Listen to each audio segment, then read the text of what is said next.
Hai guys, selamat datang kembali di channel Hobi Kidal. Di video kali ini aku ingin bahas mengenai topik yang mungkin relevan bagi sebagian grup ya. Bagaimana jika grupmu badminton mulai berkurang yang datang? Apakah harus di A bubarkan, B di merger sama grup lain digabung, atau C dipertahankan? Oke, sebelumnya aku ingin kasih quotes buatanku sendiri ya. Jika ada 4 orang berkumpul, jadilah grup badminton. Yeay. Oke, yang pertama kita itu sebenarnya bikin grup badminton itu apa?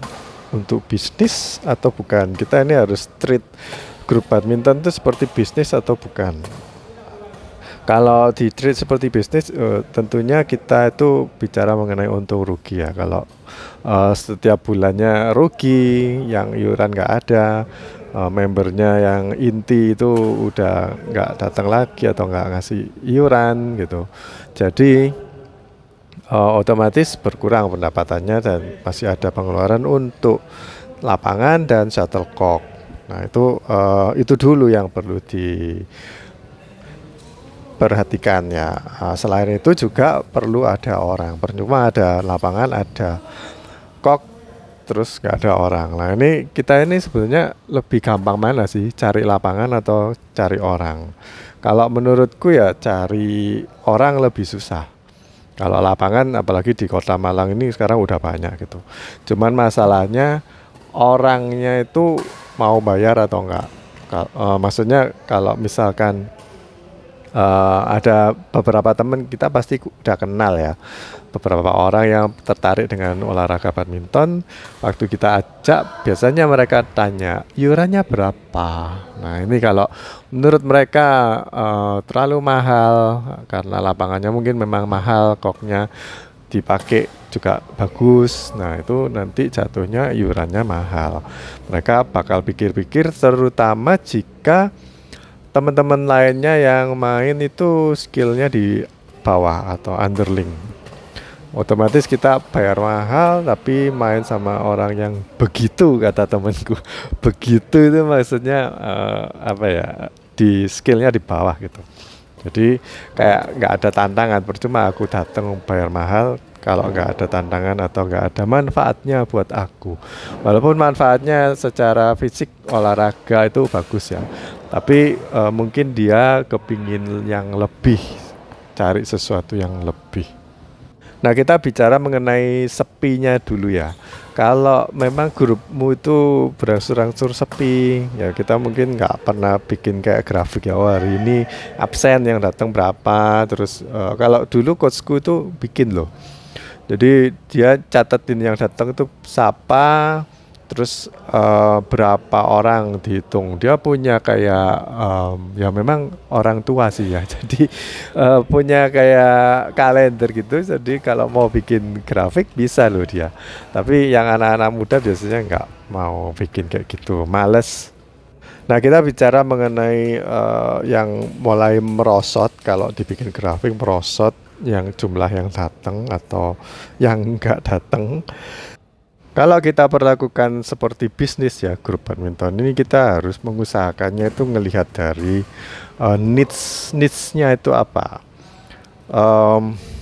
Apakah grup badminton ini untuk orang-orang yang skill levelnya A aja, atau campur, ada yang pemula, terus yang bagus mainnya sama yang intermediate. Terus secara usia apakah harus di atas 30 yang main atau boleh dimasukin sama teman-teman yang masih SD atau bagaimana. Nanti kalau udah ketemu gambaran kira-kira kita itu mau bikin grup itu isinya yang orang-orang segini. Terus kalau di luar itu boleh datang cuman nggak boleh rutin atau bagaimana ya. Ada teman-teman yang membernya banyak tapi sewaktu liburan sekolah ternyata berkurang karena membernya anak-anak kuliah dan mereka kepingin main badminton tapi yang budgetnya itu nggak terlalu mahal, mungkin ada yang seperti itu, atau mungkin karena dekat sama tempat kuliah jadi meskipun mahal tapi seminggu sekali juga nggak apa-apa. Kan preferensinya beda-beda, jadi kita memang harus cari tahu sih, pakai survei atau bagaimana. Secara lisan aja mungkin diwawancarain satu-satu ya. Nah, kalau kita udah tahu penyebabnya atau mungkin pangsa pasarnya ya, kalau kita treat seperti bisnis itu kan gitu. Kita jadi bisa ngelihat ini, grup ini layak dipertahankan atau enggak. Tetap diusahakan untuk bertahan atau mungkin malah lebih baik dibubarkan. Karena jujur sebagai pengurus itu juga nggak enak-enak banget gitu.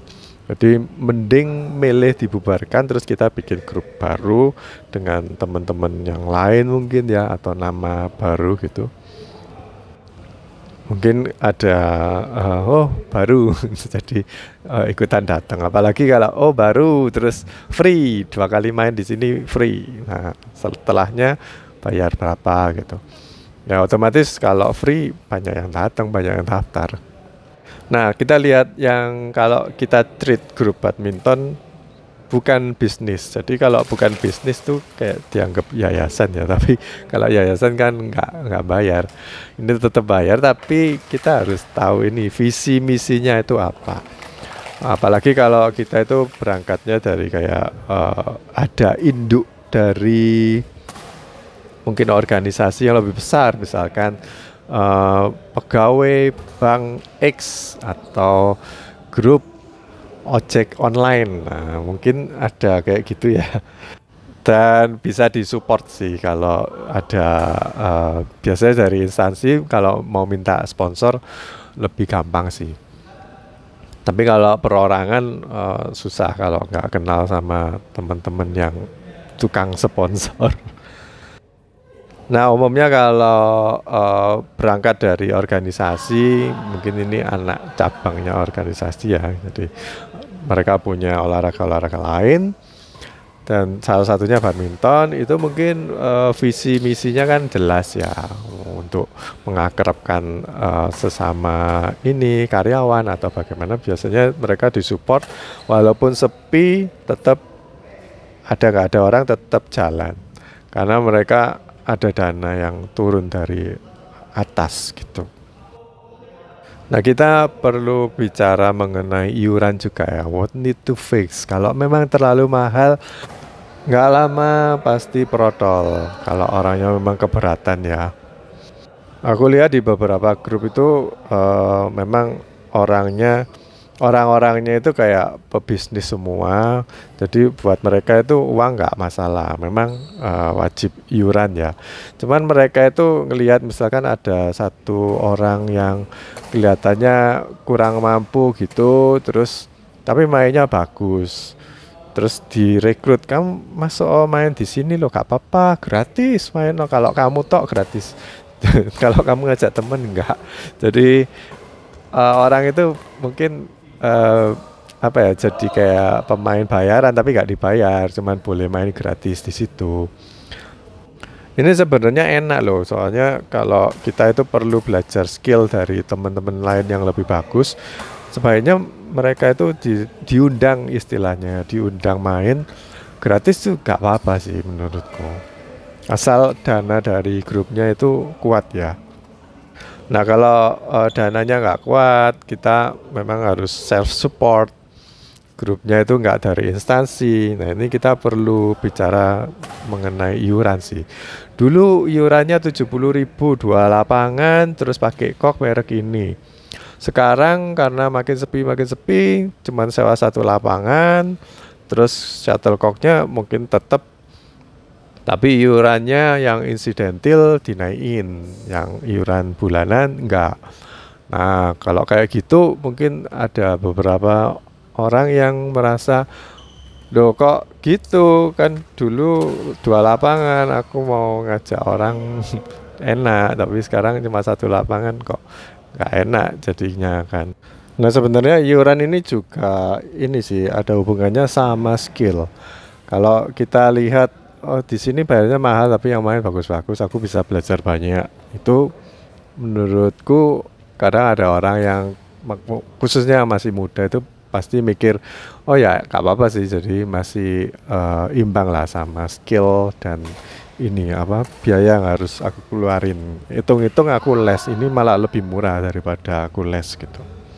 Ya memang kalau kita itu punya skill tapi main sama yang pemula itu mungkin nggak keringetan ya.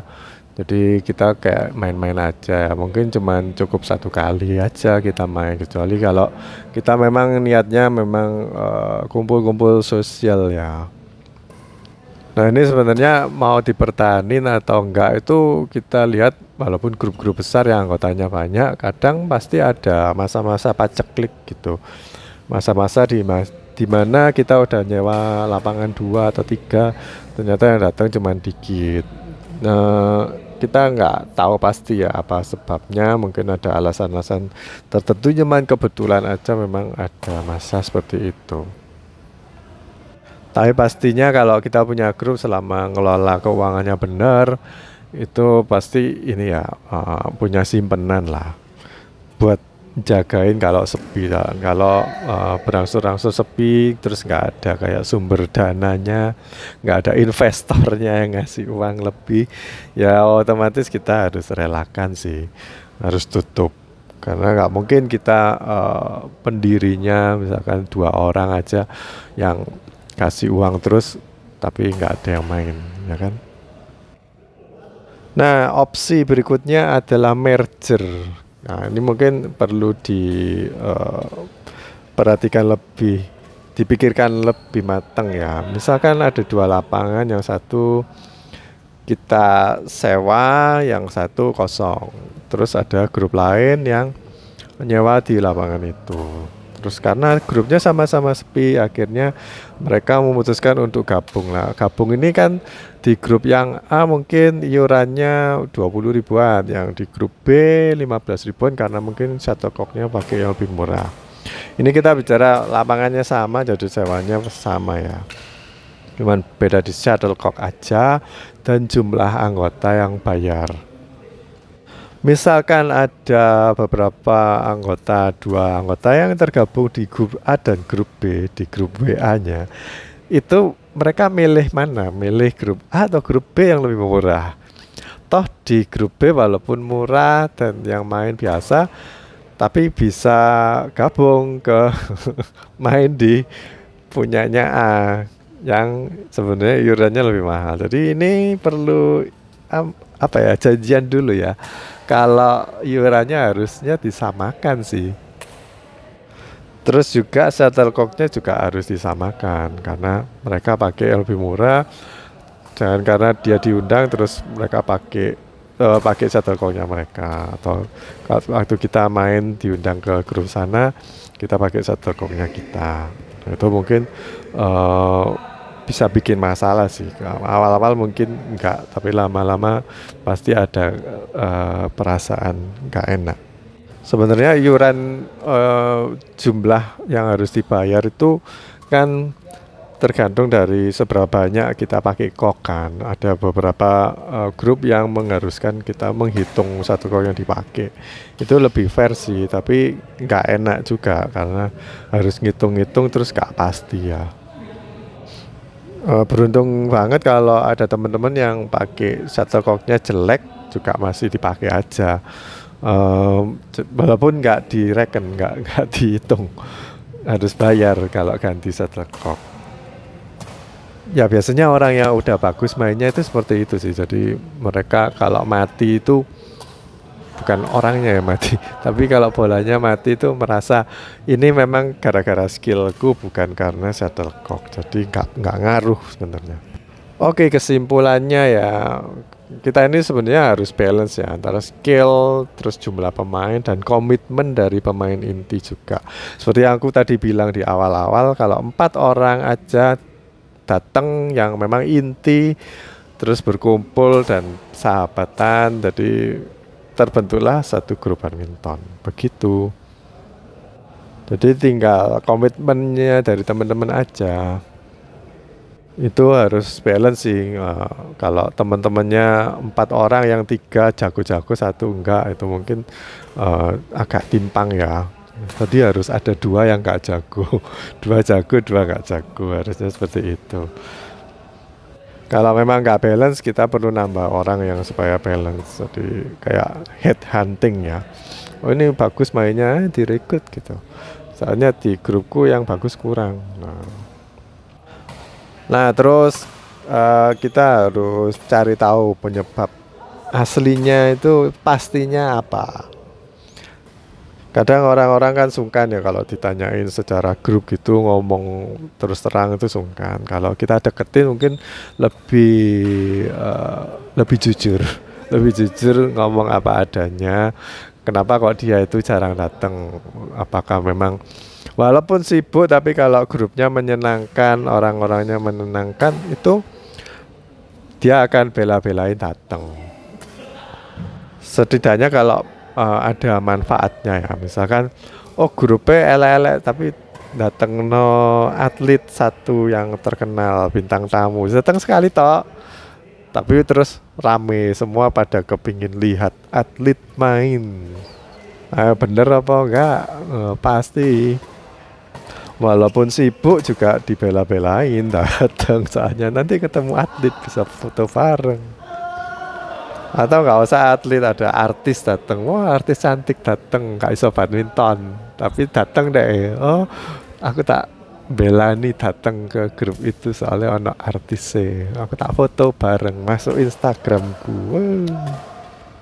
Tapi ya cuma sekali toh. Jadi itu pentingnya daya tarik grupmu ya. Kalau daya tarik grupmu itu kurang, entah itu dari skill pemainnya atau mungkin dari iurannya yang murah atau mungkin fasilitas gedungnya yang bagus, itu perlu ditulis sih, apa aja kelebihan dan kekurangan dari grup ini, terus kita usahain bagaimana biar lebih balance dan orang-orang lebih tertarik untuk main di grup kita. Nah dari pengurusnya juga kalau kita tahu ada penurunan, mbok ya dipikirkan, jangan kayak oh berserah aja pada Tuhan, ini memang nasib kita, nanti kan ya naik-naik sendiri jumlah orangnya. Enggak, kalau enggak diusahain ya enggak akan naik. Enggak pernah ngajak-ngajak sparingan atau mungkin kenalan sama grup lain dan ngajak teman-teman lain, enggak ada usahanya ya. Otomatis bakal merosot terus dan ambruk. Tinggal kuat-kuatnya aja pengurusnya untuk bakar uang. Oke guys, jadi gitu aja video kali ini, semoga bermanfaat dan mungkin ada saran dari teman-teman yang kepingin dibagikan, bisa langsung tulis di kolom komentar ya. Sementara sampai gitu aja. Sampai jumpa di video berikutnya. Bye bye. Oh ya, thank you buat grup PB Jarum, JAROOM yang udah kasih gratisan buat kita main di sini di lapangan Pegadaian. Oke, sampai jumpa di video berikutnya. Bye bye.